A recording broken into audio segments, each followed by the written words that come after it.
There is a contemporary artist, essayist, and political activist by the name of Paul Deegan, who puts forward a definition of art with which I strongly agree.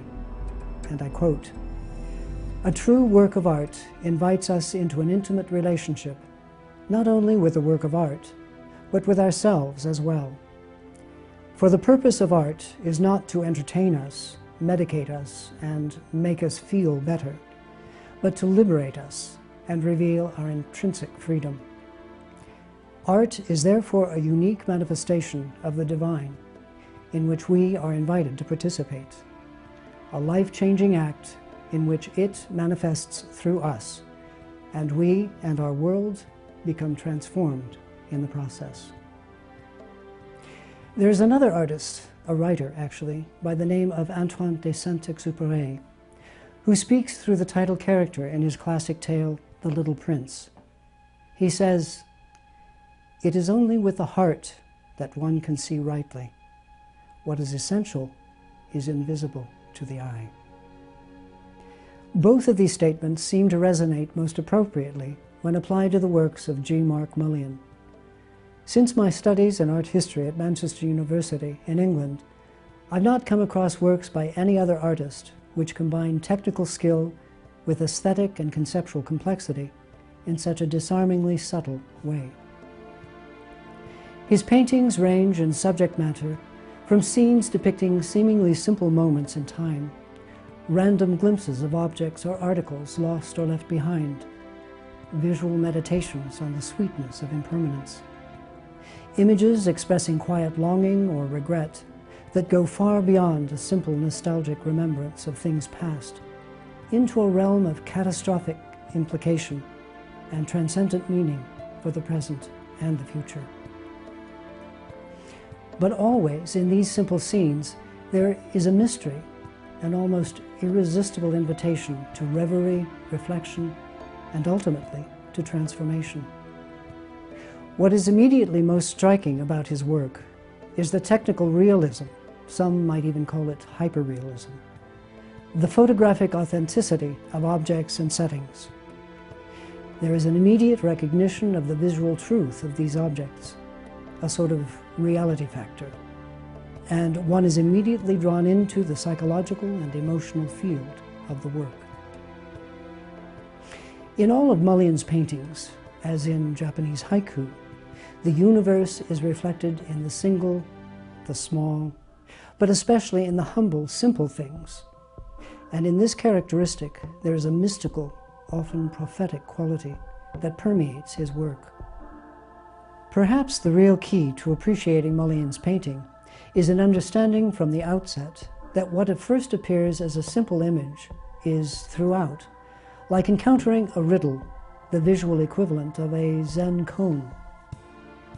In almost every case, the various visual subjects form a matrix of symbolic elements that are intended to draw the viewer ever closer into a reflective examination of the nature and meaning of experience as lived in the continuum of time. Indeed, it is out of a uniquely poetic imagination that Mulleian asks questions about time, but questions also about feeling and transcendence, about loss and isolation, about mortality and metaphysical realities, about spirit and light, about creativity and destruction, and quite certainly about hope and transformation. More than any of his other works, the one painting that manifests virtually all of these characteristic qualities is The Orphan, the award-winning, sensitively romantic work that was completed in 1986 and became one of the public's most favorite pieces, and for good reason. Deeply melancholic, strangely hopeful, and essentially mystical, there is a poignant vortex of time depicted here in universal themes of profound loss and gradual decay, set among the ongoing majestic cycles of nature. Placed in such a context, human intention and suffering are as transient as the nettles in the field, as richly meaningful and inevitable as the passage of a sudden autumn shower. All are necessary, in fact, essential to the whole. In warmly romantic, gently muted colors, the dappled, richly sensuous play of light caresses the weathered skeletal remains of a rapidly deteriorating wooden house. At the threshold of the ruin, the spirit of a child sits dreaming. How many hopes, how many memories, and how lovingly remembered. Past, present, and future are all presented here, but the prevailing mood is one of overarching serenity. There is an implication that natural cycles of life, though majestically unrelenting, may also be understood to be sympathetic when seen in a larger than personal context. As evidenced in the witness of an onlooking squirrel and a gently arching branch, nature in her seasonal breath of autumn seems to reach to shelter and comfort the child. In transcending the human loss, yet embracing the spiritual force that governs it all, what appears to be a separation may, in fact, be quite the opposite. In one poignant moment, all becomes one, and matter and spirit have found a balance. As the artist quotes, "Structural permanence, falling away to time, is the very brace that weathers against the elements of impermanence." A perfect paradox. There are many other paintings in Mulleian's collection which echo the variations on the theme of time and loss. Among them, Day After Summer is a meditation on the sweetness of impermanence, a momentary glance at the abandoned vehicles which transported a child's imagination, while the painting The Tricycle captures the lost freedom and carefree spirit of childhood, inevitably trapped in the web of time. The Sneaker echoes a similar theme, contrasting the wistful energies of innocent exuberance with the harsh realities of driving forces that seem to guide our destiny. Time relentlessly compels us forward into the future. Reflections on mortality and impermanence continue Mulleian's dialogue with the world in the work entitled The Moccasins. Out of a gently undulating sea of sand emerge a pair of worn and weathered moccasins, the color of burnished gold. The subject is echoed in Lost Journey, where the sea is the undulating prairie, and the vessel is the wagon, the prairie schooner. In both works, the question quickly arises, what has become of the humans who inhabited these forms? One has the sense that the answer to such questions is, in the end, of relative importance. Humanity is but a conscious witness to the greater forces of time and nature, a temporary participant, for better or worse, in the greater pattern. There seems to be a graceful reminder here that man, and nature too, will greatly benefit by our becoming conscious of and honoring the need for balance in this relationship. Is this perhaps the hidden secret held within the trunk in the painting Lost Journey? The painting, entitled The Holy Grail, is a compound image, a vessel within an even greater vessel. The subject of the work is a bucket that is being drawn from a dark subterranean well.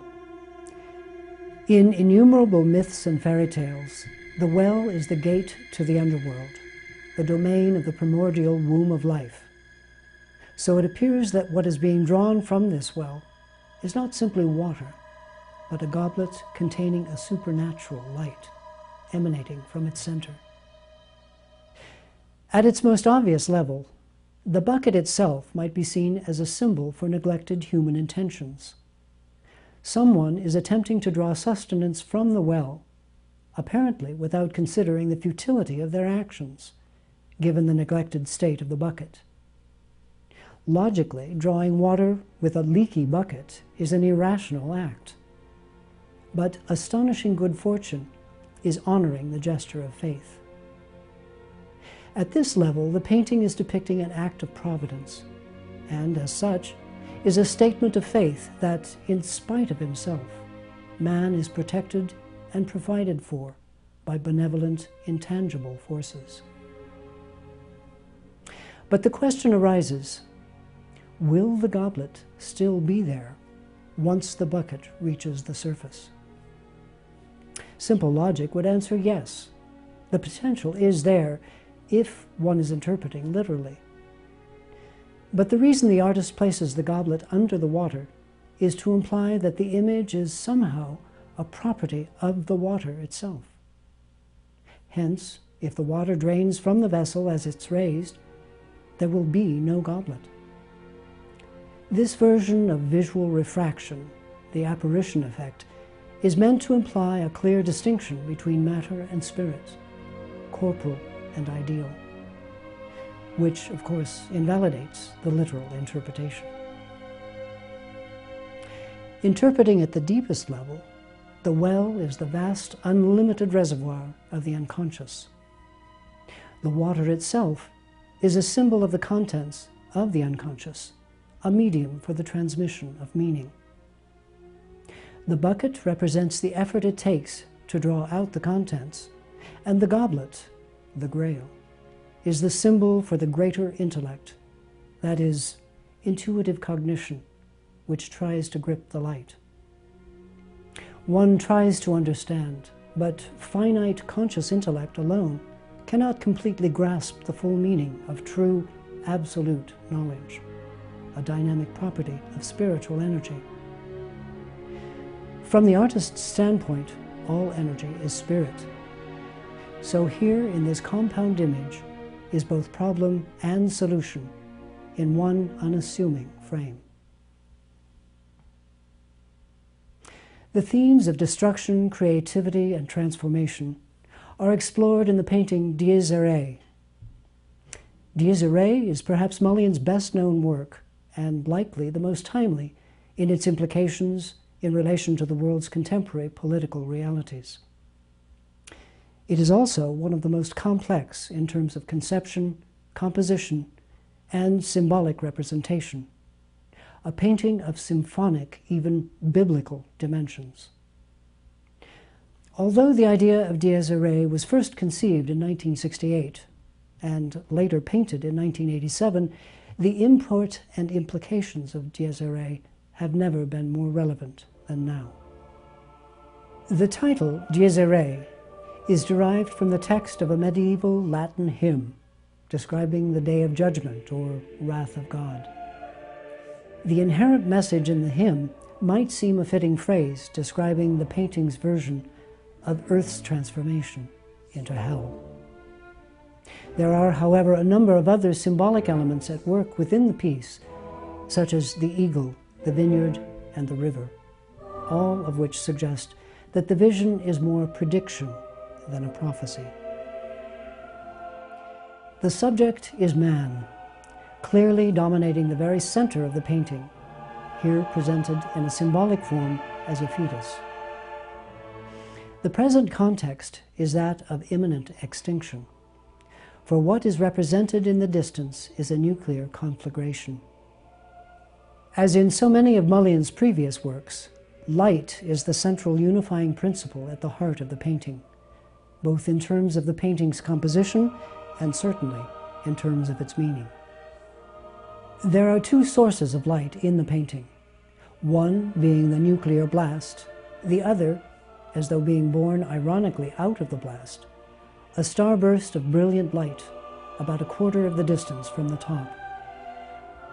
This second seminal light, nearly invisible but in plain sight, is crucial in the sense that it is the very essence of the meaning of this work. The light of the nuclear blast is seen in unearthly, splendorous beauty at the center of the painting, filtering through the umbilical tissue surrounding the fetus. Radiating outward from that central point of light are the sound and shock waves, the seismic effects of the blast, which has already had the beginnings of its effects on the distant atmosphere. As painted, it is as though the very atoms have begun to melt. The sky is charged with an unimaginable energy, bursting outward in all directions from the blast. The light radiating through vaporizing banks of clouds which dissolve and drip their sulphurous discharge earthward, obeying only the laws of physics and gravity. Lightning, being discharged in apocalyptic fury, accentuates the symphonic dimensions being conjured here in visual form. By juxtaposing the image of the fetus directly in front of the atomic blast, the artist seems to be saying, "Here is the light of the world." In his will to power, through indiscriminate aggression and the need to dominate, man has presumed to wield the absolute power of life and death. He has assumed the power of a deity. Human intellect has split the atom. So in this ironic twist, vaporizing light is to be seen as the final product of man's creative vision, but also the product of his limited wisdom and passion, his blindness and misdirected rage, the result of his hubris and fear. In an objective yet sublimely ironic way, the artist suggests that man's own hand renders the judgment upon himself. The wrath for which the day is named is man's own wrath, and the cataclysmic majesties unfolding behind him is the fruit of man's final judgment upon himself. But the artist also seems to suggest that there is an alternate choice. There are two dynamic pairs depicted in this painting, making a quaternity. The first pair is composed of the relation between the fetus and the light of the blast. The second is the dynamic link between the eagle, seen in the lower right quadrant of the work, and the seminal starburst of light mentioned earlier. This second pair, the relation between the eagle and the starburst, is the compensating positive dynamic, in that the eagle represents the elevated spirit of man drawn toward the redeeming power of the greater light. That is the human spirit, enlightened by the transcendent spiritual energy. The benevolent, intangible force prevails because it is the spiritual reality underlying, or rather balancing, the tangible material world, and in this instance, overriding the effect of the atomic blast. It is as though the viewer is given a momentary chance to imagine, in a sublime way, a choice. Without reflection, hubris and fear will prevail. A companion piece to Dies Irae is the work entitled Prevailing Dawn. This second painting was completed in 1970, but was purchased and disappeared from public view 3 months after completion. In style, Prevailing Dawn is quite different from most of Mulleian's other work. There's something rather ethereal, enigmatic, and slightly foreboding about this piece. But there is an element of the surreal about it, too. Essentially, this is a landscape, a pastoral setting, but in meaning, it is an eon's distance from being just a simple pastoral tale. What is most jarring from the outset is the shattered window frame, inexplicably suspended in the middle distance over an empty meadow for no apparent reason. To the right of the window is a mailbox, listing sharply at an angle, and in a state of terminal disrepair. It isn't until closer examination that one realizes the mailbox is not rooted in the ground, but, like the window, appears to hover above the meadow. Could this be the visual equivalent of the sound of one hand clapping? Probably not. The surreal aspects of the painting are actually elements that are anything but surreal. Despite the pale rose hues that filter through the clouds and suffuse the surface of the canvas with a warming glow, there is a feeling overall of winter chill. The ground is covered with brown, stubby growth, with patches of muted greens of foliage in the lower right hand of the piece. Not even the marsh grasses show any real signs of life. The sky is filled with clouds, nimbostratus clouds, which are low-lying and usually bring rain or snow. There appear to be two opposing banks of clouds, one light and icy, the other dark and ominous, moving one toward the other, about to meet in an eerie, all-encompassing embrace, as though the darkness is about to envelop the light. The surface of the pond below reflects the pale, milky pink of the sky, while providing a stark contrast to the frosted opalescence of the icy window's surface. The glass, so realistically rendered, appears as brittle and as cold as a sheet of ice. If one looks carefully at the window frame, at the very top left of it, there will be seen the slightest wisp of a line ascending upward, a sort of gossamer thread, a matted strand of cobweb, betraying the downward movement of the window. What we see is a moment in time, like the frozen frame of a film. Both window and mailbox are falling from the sky.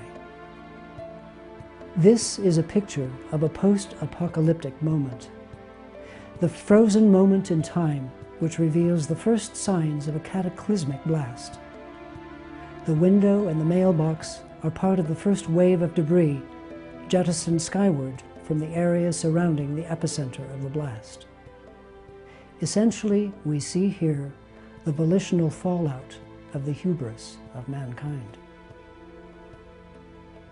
Symbolically, the window is suggestive of many things, of a shattered, fragmented perspective, the remains of a now distorted paradigm, or as a metaphor for unconsciousness, a barrier between man and nature, as well as a barrier between man and himself, and his comprehension of future consequences.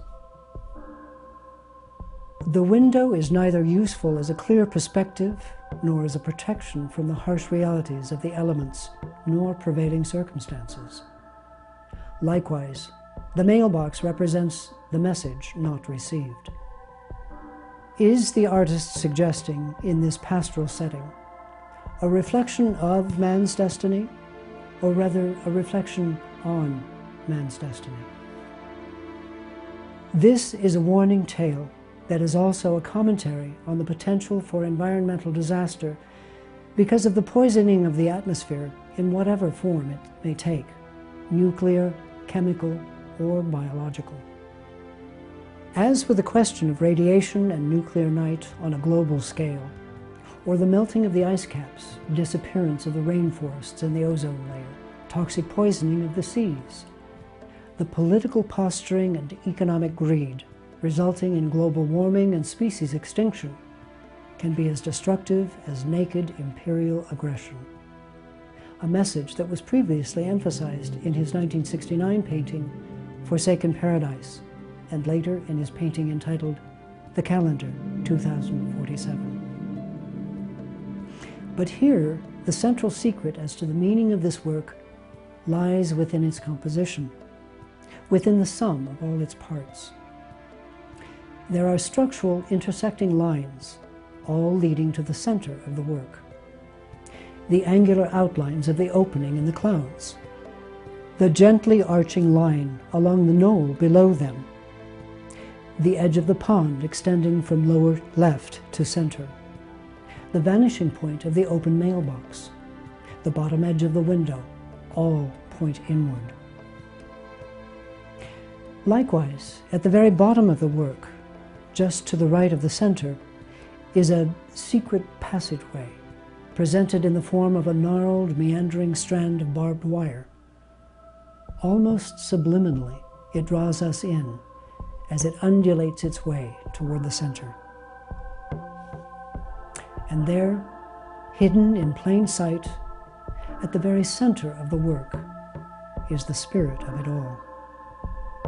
Like the prophet in the desert, the messenger, the harbinger, sent to prepare the way, here is the elevated spirit of man that lives within us all, looking straight into the light. The artist, as in the previous painting Dies Irae and others, is embracing the belief in a spiritual force that governs us all. humanity is but a conscious witness to the greater forces of nature. He is suggesting that if the elevated spirit of man is drawn toward the redeeming power of the greater light, the benevolent, intangible force will prevail. Ultimately, we are the prevailing dawn. Which brings us back to the beginning. It is only with the heart that one can see rightly. What is essential is invisible to the eye. Thank you for joining us. I'm Paul Deegan for Analysis and Review of an Artist's Work.